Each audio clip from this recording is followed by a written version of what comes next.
Good morning, ladies. How are you? And happy Wednesday. As you can see, I am still in bed, but I am about to get up and about because I do have to work today.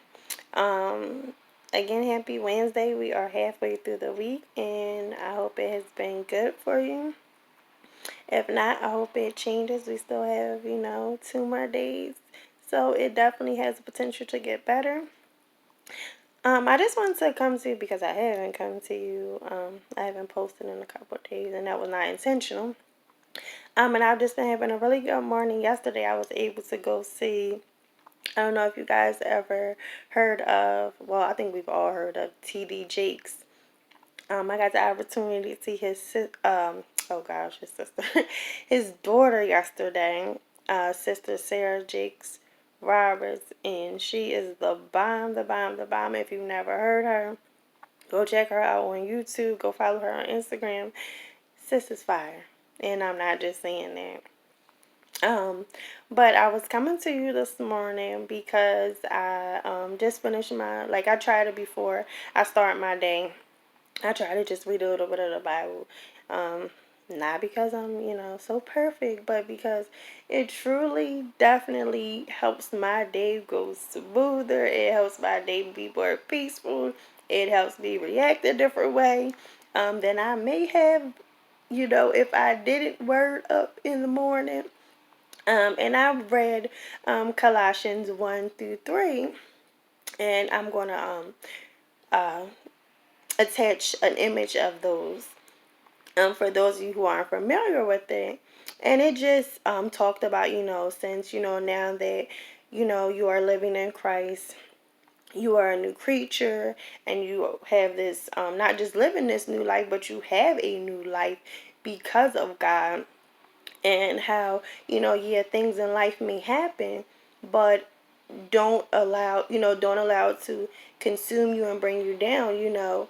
Think about, this new life that you have, and set your focus on the things above, the things, that are of God.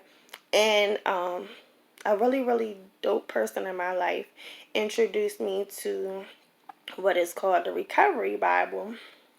And yeah, it was, I'm going to assume, designed for people who are in recovery, addiction recovery, but I know we've all struggled with something.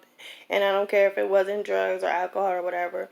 We've all are recovering or have had to recover from something. So I went and got this Bible, and I love it because it has what's called a breakdown. So, because I know once upon a time, and I still, like, even when I read about the Bible, I'm reading the easy read version.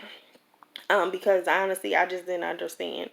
And it was just like I was just reading to read. But the easy read breaks it down where I can understand. It breaks it down in plain, simple terms.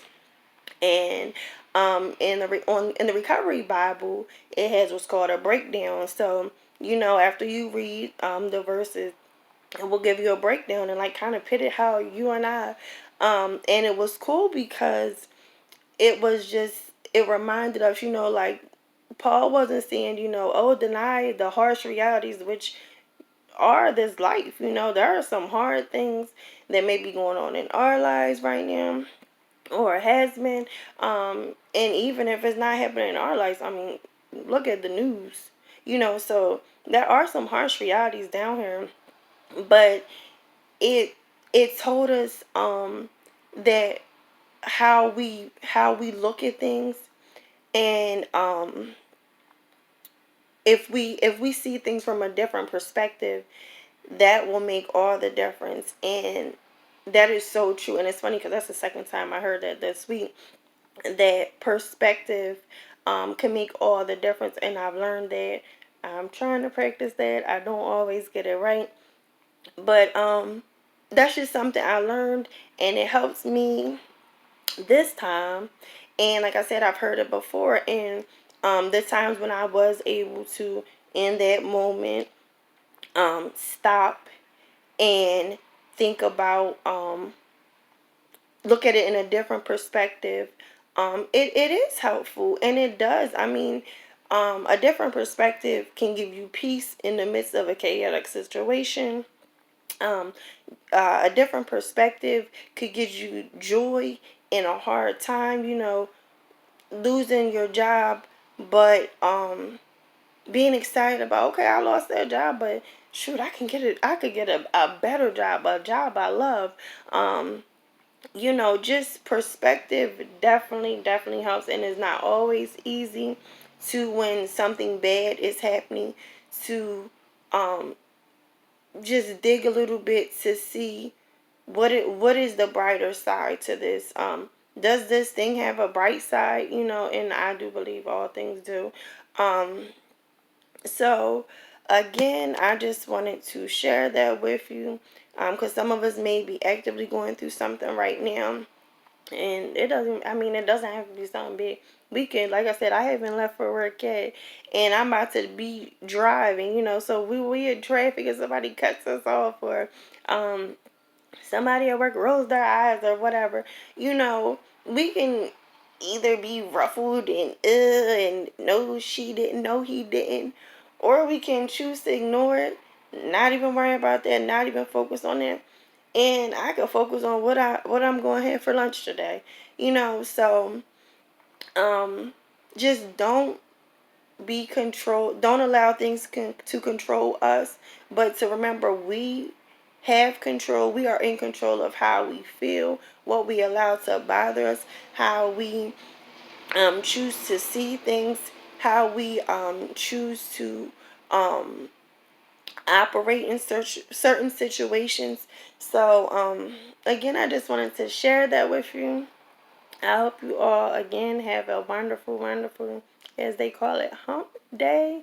I'm about to get myself together because, like I said, I look a complete mess, and I didn't want to do this video, but I was like, let me just do it, because I was like, oh, I look, I haven't done anything but taking my scarf off, but that's besides the point. But again, ladies, have a wonderful day. Have a blessed, amazing, peace-filled day. And don't let nothing bother you, sis. It's all good, because you choose for it to be. Have a good one, y'all. And remember, you are special. Don't let nobody make you forget that.